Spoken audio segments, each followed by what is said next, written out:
Caminas por los pasillos de mármol frío del Gran Palacio de Alejandría en una noche de octubre del año 47 a.C. El aire huele a incienso de mirra, mezclado con el sudor de los esclavos nubios que cargan ánforas de vino de Quíos.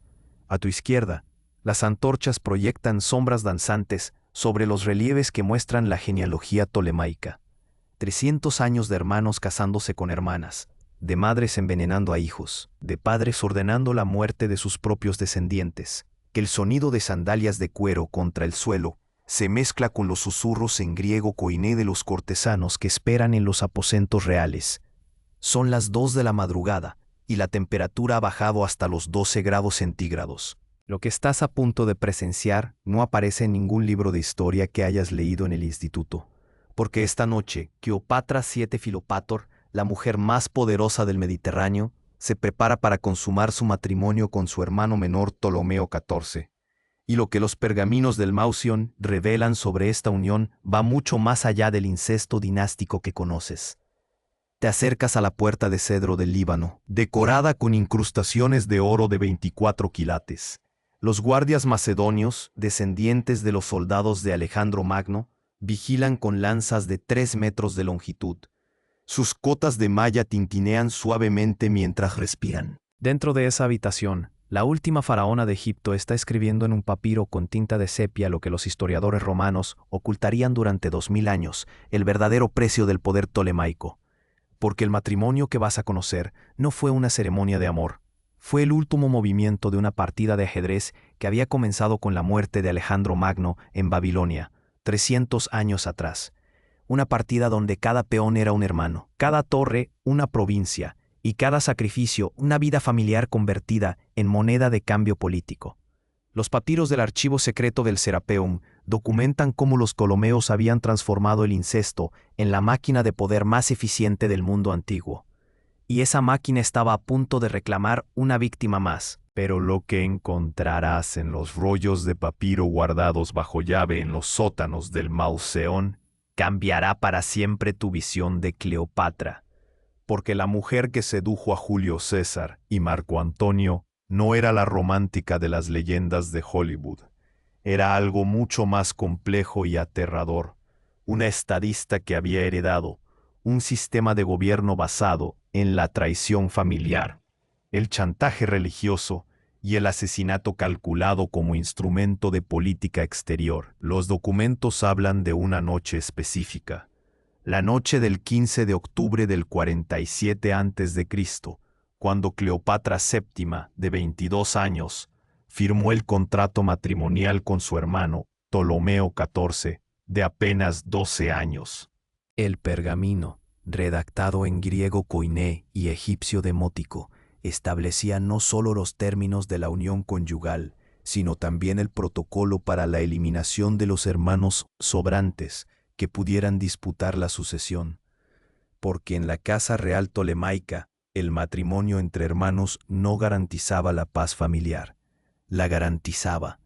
El sistema funcionaba con la precisión de un mecanismo de relojería alejandrino. Cada matrimonio incestuoso consolidaba no solo los lazos de sangre, sino también las rutas comerciales que unían el Alto y el Bajo Egipto, los impuestos sobre el trigo, que generaban más de 15.000 talentos de oro anuales, solo podían ser controlados efectivamente por una pareja real que gobernase las 2 regiones, sin dividir la administración entre cuñados rivales o aliados extranjeros. La endogamia tolemaica no era perversión sexual, era ingeniería fiscal.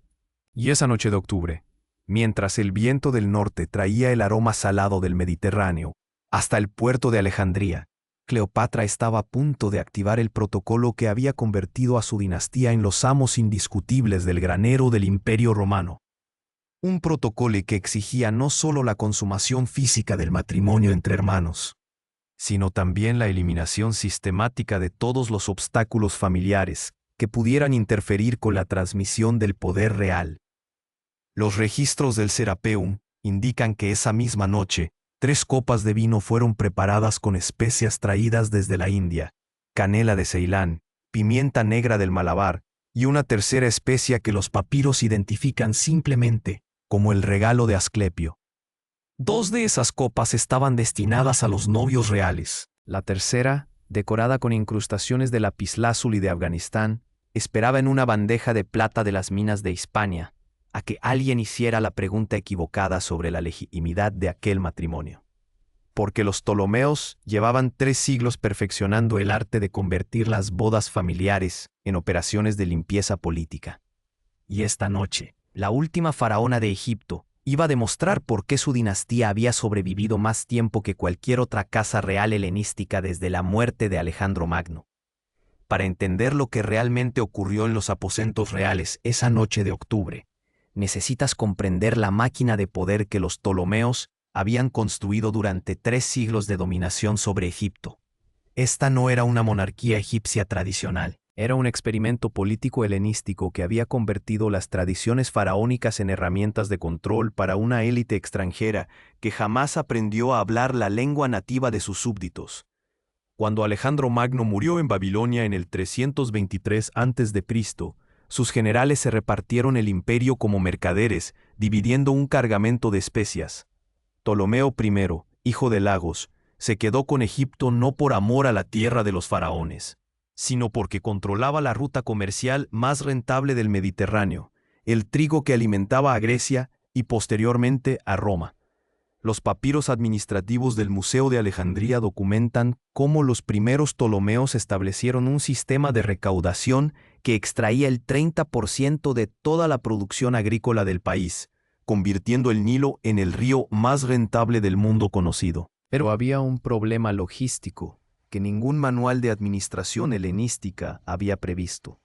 ¿Cómo mantener unificado un territorio que se extendía desde la primera catarata del Nilo hasta las costas del Mediterráneo sin fragmentarlo entre herederos rivales? La solución tolemaica fue tan elegante como brutal. El incesto dinástico obligatorio. Si los hermanos se casaban entre sí, no había herencias divididas, no había disputas sucesorias con cuñados extranjeros, y no había alianzas matrimoniales que pudieran introducir influencias extranjeras en la corte alejandrina. Los registros del Serapeum revelan cómo funcionaba este sistema con precisión contable. Cada matrimonio entre hermanos reales consolidaba no solo la legitimidad dinástica, sino también el control sobre las diferentes regiones administrativas del reino. El Alto Egipto, con sus minas de oro de Nubia y sus canteras de granito de Asuán, quedaba bajo la administración de uno de los cónyuges reales. El Bajo Egipto, con el puerto de Alejandría y las rutas comerciales hacia Grecia, quedaba bajo el control del otro. Los hijos de esta unión incestuosa heredarían automáticamente ambas administraciones, sin necesidad de negociaciones, tratados o guerras civiles. Pero el sistema exigía algo más que matrimonios consanguíneos. Requería la eliminación sistemática de los hermanos sobrantes, que no participaran en la unión dinástica principal. Los anales tolemaicos, conservados en los archivos del Mausoleo, documentan al menos 47 casos de hermanos reales asesinados, envenenados, exiliados o desaparecidos en expediciones militares durante los primeros 200 años de la dinastía. Cada eliminación estaba cuidadosamente planificada para que pareciera un accidente, una enfermedad o una decisión política justificada. El caso más documentado es el de Ptolomeo IV Evergetes, quien en el año 145 a.C. celebró su matrimonio con su hermana Cleopatra II, mientras organizaba simultáneamente el asesinato de su hermano menor, Ptolomeo VII Neos Filopator. Los papiros del archivo real indican que el veneno utilizado fue extraído de serpientes asp, criadas específicamente para este propósito en los jardines del Palacio Real. El hermano menor murió oficialmente de fiebres del Nilo 3 días después de la ceremonia nupcial.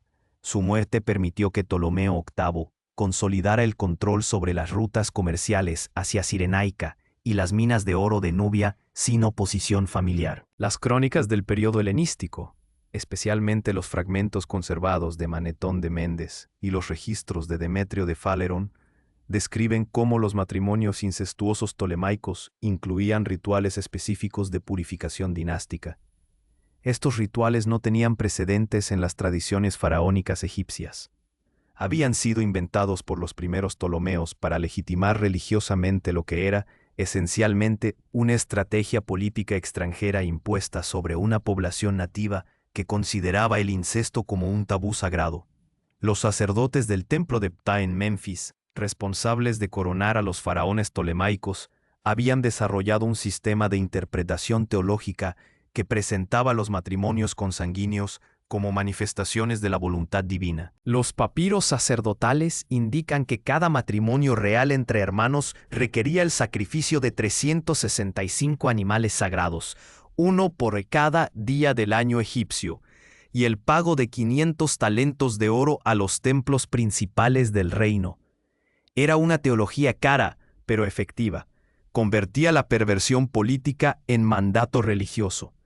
Cleopatra VII había heredado no solo un trono, sino toda esta maquinaria de control familiar. Los inventarios del tesoro real, conservados en Ostraca del archivo de Elefantina, muestran que su reino generaba aproximadamente 20.000 talentos de oro anuales solo de los impuestos sobre el comercio de trigo.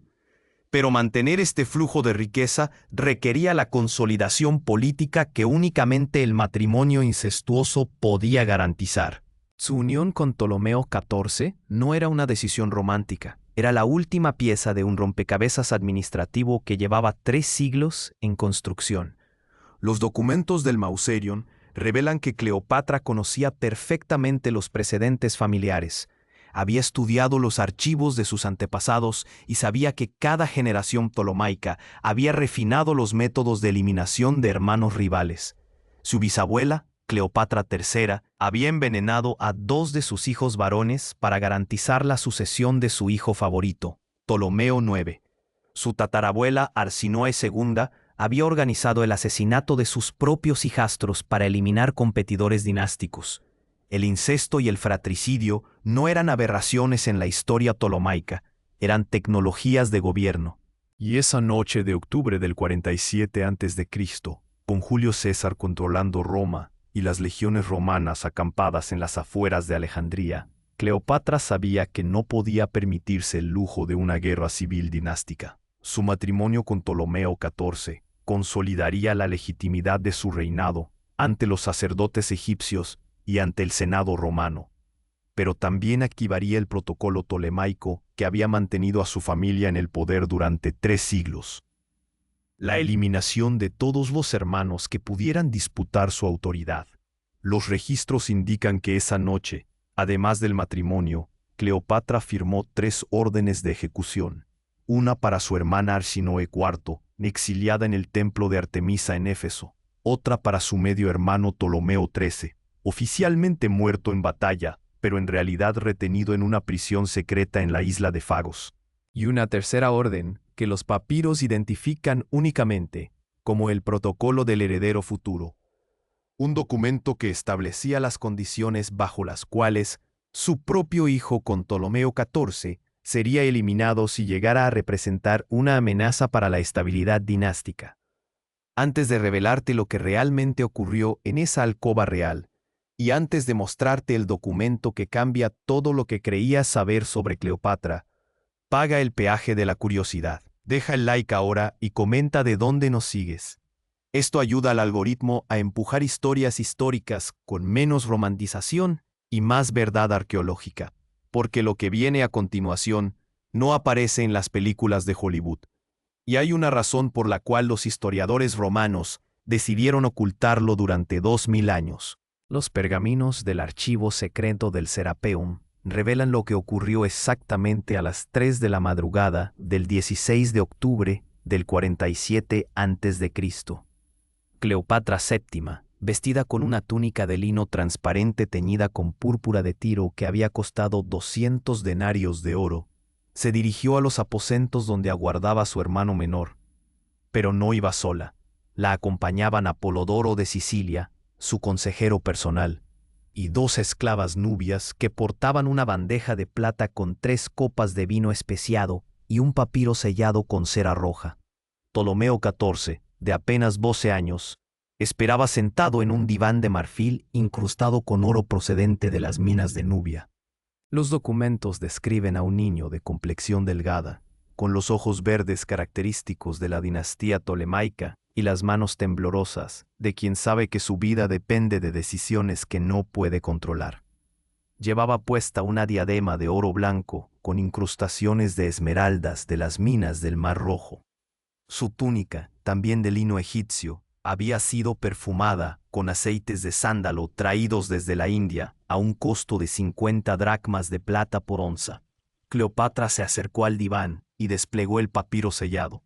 Según los registros del Mausoleum, aquel documento no era un contrato matrimonial ordinario. Era lo que los archivos tolemaicos denominan Protocolo de Consolidación Dinástica, un texto de 47 líneas escritas en griego koiné, que establecía no solo los términos de la unión conyugal, sino también las condiciones específicas bajo las cuales cada uno de los cónyuges podría ordenar la muerte del otro sin repercusiones legales o religiosas. El protocolo incluía cláusulas que ningún manual de derecho matrimonial helenístico había contemplado jamás. La cláusula quinta establecía que si Ptolomeo XIV intentaba ejercer autoridad real independiente antes de cumplir los 18 años, Cleopatra tenía derecho a ordenar su eliminación por el bien de la estabilidad del reino. La cláusula octava especificaba que si Cleopatra daba a luz un heredero varón, Ptolomeo XIV se convertiría automáticamente en hermano consorte secundario, perdiendo todos los derechos sucesorios y quedando obligado a aceptar cualquier decisión de su hermana esposa respecto a su futuro. Pero la cláusula más reveladora era la 13ª. Los papiros indican que esta cláusula, redactada en egipcio demótico para evitar que los asesores griegos de la corte la comprendieran completamente, establecía que el matrimonio sería consumado únicamente después de que Ptolomeo XIV bebiera una copa de vino mezclado con el elixir de la obediencia fraternal. Los análisis químicos realizados en residuos encontrados en copas tolemaicas conservadas en el Museo de Alejandría sugieren que este elixir contenía extractos de opio procedente de Asia Menor mezclados con hongos alucinógenos cultivados en los jardines secretos del Palacio Real. La intención no era matar inmediatamente al hermano esposo, sino convertirlo en un consorte dócil e incapaz de tomar decisiones políticas independientes. Los registros médicos del periodo, conservados en papiros del archivo de Oxirrinco, documentan casos similares de príncipes tolemaicos que, después de consumir estas sustancias durante periodos prolongados, desarrollaban una dependencia química que los convertía en marionetas de sus hermanas esposas. Era una forma de castración política más sofisticada que el asesinato directo. Mantenía vivo al heredero varón para satisfacer las formas legales, pero lo anulaba como competidor dinástico. Ptolomeo XIV leyó el protocolo completo. Los documentos indican que el niño comprendió perfectamente las implicaciones de cada cláusula. Había sido educado en la tradición tolemaica y conocía el destino de sus antepasados varones: muerte por envenenamiento, asesinato durante cacerías accidentales o eliminación en batallas organizadas específicamente. Su alternativa era clara: firmar el protocolo y aceptar una vida de dependencia química y subordinación política, o negarse a firmar y ser eliminado esa misma noche. A las 4 de la madrugada, Ptolomeo XIV firmó el documento con tinta mezclada con su propia sangre, según exigía la tradición tolemaica para los pactos dinásticos más importantes. Después bebió la primera copa de vino especiado. Los registros del Serapeum indican que los efectos de las sustancias químicas se manifestaron en menos de una hora: pupilas dilatadas, movimientos lentos y lo que los papiros describen como sonrisa perpetua de satisfacción artificial. Fue entonces cuando Cleopatra desplegó el segundo documento que había traído esa noche. Se trataba de una carta dirigida a Marco Antonio, que en ese momento se encontraba en Antioquía reorganizando las provincias orientales del Imperio Romano. La carta, dictada por Cleopatra a un escriba del Mausion, confirmaba que el matrimonio tolemaico había consolidado la lealtad de Egipto hacia Roma y que las rutas comerciales del Mar Rojo estarían disponibles para los ejércitos romanos que Marco Antonio estaba preparando para la campaña contra los partos. Pero la carta contenía también una información que cambiaría el curso de la historia mediterránea. Cleopatra informaba a Marco Antonio que había descubierto documentos en el archivo real que demostraban la existencia de una conspiración entre ciertos sectores de la casta sacerdotal egipcia y los banqueros judíos de Alejandría para transferir el control de las rutas comerciales del Nilo desde la administración polemaica hacia una red de comerciantes independientes financiados por prestamistas de Mesopotamia. Los papiros del Mauseón indican que esta conspiración había estado operando durante al menos 20 años antes del matrimonio de Cleopatra con Ptolomeo XIV. Los conspiradores habían utilizado los matrimonios incestuosos tolemaicos como cortina de humo para ocultar una operación de transferencia gradual de riqueza que habría convertido a los faraones tolemaicos en figuras decorativas, mientras el control real de Egipto pasaba a manos de una oligarquía comercial independiente de Roma. Cleopatra había descubierto la conspiración al analizar las cuentas del Tesoro Real y notar discrepancias sistemáticas entre los ingresos esperados de los impuestos sobre el trigo y las cantidades efectivamente depositadas en el Tesoro de Alejandría. Durante los 5 años anteriores a su matrimonio con Ptolomeo XIV, aproximadamente 3.000 talentos de oro habían desaparecido de las arcas reales sin justificación administrativa. El dinero había sido desviado a través de una red de préstamos ficticios a templos que posteriormente transferían los fondos a comerciantes privados. La revelación más impactante estaba en los márgenes de un papiro contable fechado 3 meses antes del matrimonio real. Cleopatra había descubierto que su propio hermano, Ptolomeo XIII, oficialmente muerto en batalla, había estado negociando secretamente con los conspiradores para derrocar a su hermana y establecer un régimen ptolomaico controlado por los intereses comerciales independientes. La muerte de Ptolomeo XIII había sido en realidad una farsa organizada para permitirle operar desde la clandestinidad. Y es aquí donde los registros del Serapeum revelan el detalle que casi ningún historiador ha querido analizar. Ptolomeo XIII seguía vivo y se encontraba escondido en una casa segura en el barrio judío de Alejandría, protegido por mercenarios tracios financiados por los mismos banqueros que habían organizado la conspiración contra el Tesoro Real. Su plan era reaparecer después del matrimonio de Cleopatra con Ptolomeo XIV, reclamar su derecho dinástico como hermano mayor y establecer una corregencia que habría fragmentado Egipto entre múltiples centros de poder. Cleopatra comprendió que su matrimonio incestuoso con Ptolomeo XIV no era suficiente para neutralizar esta amenaza.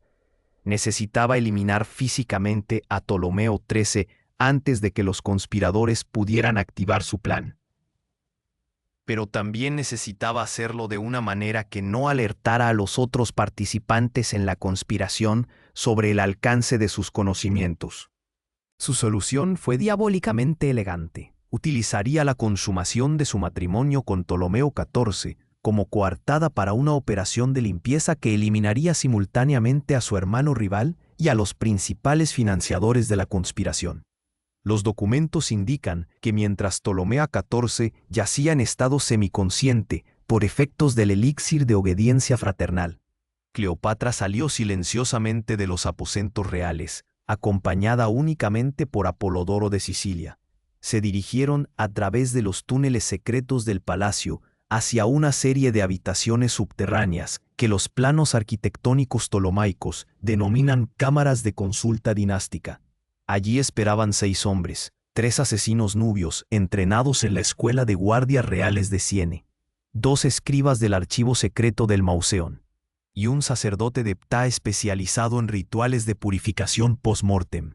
A las 6 de la mañana del 16 de octubre, mientras los primeros rayos del sol iluminaban las columnas de granito rosa del gran palacio, Cleopatra firmó 3 órdenes de ejecución, redactadas en papiro de la mejor calidad. Las víctimas serían eliminadas simultáneamente en diferentes ubicaciones de Alejandría, para crear la impresión de que se trataba de muertes no relacionadas entre sí. Ptolomeo XIII moriría oficialmente por fiebres recurrentes en su escondite del barrio judío. El banquero principal de la conspiración, identificado en los documentos únicamente como Simón, hijo de Abraham, moriría en un accidente durante el transporte de una carga de trigo en el puerto de Alejandría. El sacerdote cómplice del templo de Ptah moriría por mordedura de serpiente sagrada durante una ceremonia religiosa en Memphis. Pero lo que los papiros revelan a continuación supera cualquier límite de crueldad dinástica que puedas imaginar. Porque Cleopatra no se conformó con eliminar a los conspiradores. Decidió convertir sus muertes en un mensaje que disuadiera a cualquier futuro conspirador de desafiar la autoridad tolemaica. Y para ello utilizó una tradición que ningún faraón había empleado jamás en toda la historia de Egipto. Los registros del Serapeum documentan que Cleopatra ordenó que las 3 ejecuciones se realizaran siguiendo el protocolo de muerte educativa tolemaica, un método de eliminación diseñado no solo para matar a las víctimas, sino para convertir sus agonías en lecciones públicas sobre el precio de traicionar a la casa real. Este protocolo había sido desarrollado por Ptolomeo IV Filopator en el año 203 a.C., pero jamás había sido aplicado por una reina tolemaica. Cleopatra se convertiría en la primera mujer de su dinastía en utilizarlo. La ejecución de Ptolomeo XIII fue planificada como una obra de teatro macabro. Los asesinos nubios entraron en su escondite del barrio judío disfrazados como médicos alejandrinos que traían medicamentos para sus supuestas fiebres del Nilo. Le administraron una dosis controlada de veneno extraído de la serpiente Hornet Viper del desierto occidental, una sustancia que produce una muerte lenta y aparentemente natural, que puede prolongarse durante 3 días. Pero antes de que el veneno hiciera efecto, los asesinos le leyeron una carta dictada personalmente por Cleopatra. La carta, conservada en fragmentos en el archivo del Mausoleo, explicaba detalladamente cómo su hermana había descubierto cada aspecto de la conspiración. Los nombres de los financiadores, las cantidades desviadas, los documentos falsificados, las rutas de transferencia del oro sustraído, y hasta las contraseñas utilizadas por los conspiradores para comunicarse entre sí. Cleopatra quería que Ptolomeo XIII supiera, durante sus últimas horas de agonía, que su plan había fracasado completamente y que su muerte serviría para consolidar el poder de la hermana a quien había intentado traicionar. Los papiros indican que Ptolomeo XIII tardó exactamente 72 horas en morir. Durante ese tiempo, delirando por efectos del veneno, confesó los nombres de otros conspiradores que Cleopatra aún no había identificado, incluyendo 2 generales macedonios de la Guardia Real y un administrador del Tesoro que había estado desviando fondos hacia cuentas secretas en Rodas. Cada confesión fue cuidadosamente registrada por los escribas del Mausoleo y utilizada posteriormente para expandir las purgas. Simón, hijo de Abraham, el banquero judío, recibió un tratamiento diferente. Los documentos revelan que fue invitado a una reunión comercial ficticia en los almacenes reales del puerto de Alejandría, supuestamente para negociar un préstamo de 5.000 talentos de oro destinado a financiar las importaciones de especias desde la India. Cuando llegó al almacén especificado, encontró una reconstrucción exacta de su oficina privada. Los mismos muebles, los mismos papiros contables, incluso los mismos jarrones decorativos que tenía en su casa. La única diferencia era que todos los documentos habían sido reemplazados por copias que detallaban sus transacciones ilegales con el tesoro tolemaico. Cleopatra apareció personalmente para supervisar su interrogatorio. Los registros indican que la conversación duró 6 horas, durante las cuales el banquero fue obligado a explicar cada operación financiera ilegal que había realizado durante los últimos 5 años. Cada explicación era verificada contra los documentos encontrados en el archivo real y contra las confesiones previamente obtenidas de otros conspiradores. Cuando las cuentas cuadraron completamente, Cleopatra ordenó que Simón fuera ejecutado mediante el método de ahogamiento en oro. Fue obligado a tragar monedas de oro ptolemaicas hasta que murió por asfixia, convirtiendo literalmente su avaricia en su instrumento de muerte. El sacerdote cómplice del templo de Ptah recibió el castigo más elaborado de los 3.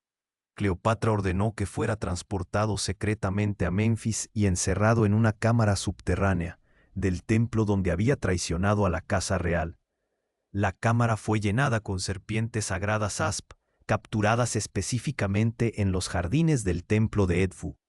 Los papiros indican que las serpientes no fueron alimentadas durante 10 días antes de la ejecución, para asegurar que su agresividad estuviera en el punto máximo cuando fueran liberadas sobre la víctima. Pero lo más inquietante del castigo no fue la muerte en sí, sino el ritual que la acompañó. Cleopatra había ordenado que el sacerdote fuera obligado a oficiar su propia ceremonia funeraria antes de ser ejecutado. Tuvo que recitar los himnos tolemaicos de purificación post-mortem, preparar los ungüentos que serían utilizados en su propio cadáver, e incluso redactar las inscripciones que aparecerían en su sarcófago. Los registros del templo de Ptah indican que el ritual completo duró 14 horas, al final de las cuales el sacerdote fue liberado en la cámara de las serpientes para recibir lo que Cleopatra denominó la bendición de los dioses que él había traicionado. Las 3 ejecuciones fueron completadas el 19 de octubre del 47 a.C. Cleopatra regresó a Alejandría y se dirigió inmediatamente a los aposentos donde había dejado a Ptolomeo XIV, en estado semiconsciente por efectos del elixir de obediencia fraternal. Lo encontró exactamente como lo había dejado, sonriendo perpetuamente, con pupilas dilatadas, incapaz de coordinar movimientos complejos, pero suficientemente consciente para responder a preguntas simples y firmar documentos cuando se le indicara. Fue entonces cuando ocurrió lo que los papiros del Mausoleum describen como la consumación administrativa del matrimonio tolemaico. Cleopatra no se acostó con su hermano para satisfacer impulsos románticos o para cumplir tradiciones dinásticas. Se acostó con él para confirmar legalmente que el matrimonio había sido consumado y que, por tanto, cualquier hijo que ella pudiera tener en el futuro sería considerado automáticamente como descendiente legítimo de ambos cónyuges tolemaicos, independientemente de quién fuera el padre biológico real. Los documentos revelan que Cleopatra ya estaba embarazada cuando se casó con Ptolomeo XIV. El padre del niño era Julio César, pero las leyes tolemaicas establecían que si una reina consumaba matrimonio con su hermano dinástico durante el primer trimestre de embarazo, el hermano esposo sería considerado padre legal de la criatura independientemente de la paternidad biológica. Era una forma de legitimación retroactiva que permitía a las reinas tolemaicas mantener amantes políticos extranjeros sin comprometer la pureza dinástica de sus herederos. El hijo nacido de esta manipulación legal sería conocido por la historia como Cesarión, oficialmente hijo de Ptolomeo XIV para efectos de la sucesión tolemaica, pero reconocido por Roma como descendiente de Julio César para efectos de las alianzas políticas mediterráneas. Era la síntesis perfecta de los intereses egipcios y romanos, lograda a través de un matrimonio incestuoso que funcionaba como instrumento de ingeniería política internacional. Pero los papiros revelan que Cleopatra tenía planes aún más ambiciosos para su hijo híbrido. Los documentos del archivo secreto indican que ella había estado negociando secretamente con Marco Antonio para establecer una nueva dinastía que combinaría la legitimidad tolemaica con el poder militar romano. El plan era que Cesarión fuera educado simultáneamente como faraón egipcio y como ciudadano romano, preparándolo para gobernar un imperio que se extendería desde las cataratas del Nilo hasta las fronteras de Germania. Para lograr esto, Cleopatra necesitaba mantener vivo a Ptolomeo XIV el tiempo suficiente para que sirviera como padre legal de Cesarión, pero también necesitaba eliminarlo antes de que pudiera reclamar autoridad real independiente o interferir con los planes de expansión imperial. Su solución fue refinada incluso para los estándares ptolemaicos. Continuaría administrándole el elixir de obediencia fraternal en dosis calculadas para mantenerlo dócil pero funcional durante aproximadamente 5 años, después de los cuales una enfermedad repentina lo eliminaría convenientemente cuando Cesarión fuera lo suficientemente mayor para ser presentado como heredero único. Los registros médicos conservados en Ostraca de Elefantina indican que el plan funcionó exactamente como había sido diseñado. Ptolomeo XIV sobrevivió hasta el año 44 a.C., tiempo suficiente para legitimizar completamente la paternidad tolemaica de Cesarión. Su muerte, oficialmente atribuida a fiebres malignas, ocurrió pocas semanas después del asesinato de Julio César en Roma, eliminando convenientemente el único obstáculo dinástico que podría haber complicado las negociaciones de Cleopatra con los herederos políticos de César. El matrimonio incestuoso de Cleopatra con Ptolomeo XIV no había sido una perversión sexual ni una tradición romántica. Había sido la culminación de 3 siglos de ingeniería política ptolomaica, Un instrumento de legitimación dinástica, un mecanismo de eliminación de rivales, un sistema de purificación de herencias y una máquina de producción de herederos que podían ser presentados simultáneamente como faraones egipcios puros y como ciudadanos romanos legítimos según las necesidades políticas del momento. La verdad prohibida sobre la emperatriz más perversa de Egipto No es que fuera una mujer cruel que disfrutara torturando a su familia. La verdad es que era un estadista tan brillante que logró convertir el incesto dinástico en la herramienta de política internacional más sofisticada del mundo antiguo. Su supuesta perversión era, en realidad, genialidad política, llevada hasta sus consecuencias más lógicas y terribles. Los papiros del Mauseón terminan con una nota personal dictada por Cleopatra a uno de sus escribas 3 días después de la muerte de Ptolomeo XIV. En esa nota, conservada en el archivo secreto del Serapeum, Cleopatra escribió: «Los dioses ptolemaicos no juzgan por amor o por odio, sino por eficiencia. He sido eficiente. Cesarión reinará sobre un imperio que Alejandro Magno no pudo imaginar. El precio ha sido pagado en sangre familiar, como exigen los dioses. Que los historiadores futuros juzguen si el precio ha valido la pena». La historia juzgó, pero no como Cleopatra había esperado. Cesarión fue ejecutado por orden de Octavio Augusto en el año 30 a.C. El imperio tolemaico romano que Cleopatra había imaginado nunca existió, y la maquinaria de poder incestuoso que su dinastía había perfeccionado durante 3 siglos murió con ella en Alejandría, convertida en una curiosidad histórica que los historiadores romanos se encargaron de transformar en leyenda romántica para ocultar sus aspectos más perturbadores. Si esta revelación sobre la verdadera naturaleza del poder ptolemaico te ha impactado, no puedes perderte nuestro próximo episodio sobre los métodos de tortura judicial que la Inquisición medieval desarrolló basándose precisamente en los protocolos de interrogatorio que Cleopatra había perfeccionado en Alejandría. Dale like, comparte este video y suscríbete a Verdad Prohibida para no perderte el próximo mergullo en los aspectos más oscuros de la historia que nunca te enseñaron en el instituto. En los comentarios, dinos de qué ciudad nos sigues y cuál crees que fue el error más grande de Cleopatra. Confiar en que Roma respetaría los acuerdos dinásticos ptolemaicos o subestimar la capacidad de Octavio para eliminar amenazas políticas sin importar su legitimidad histórica.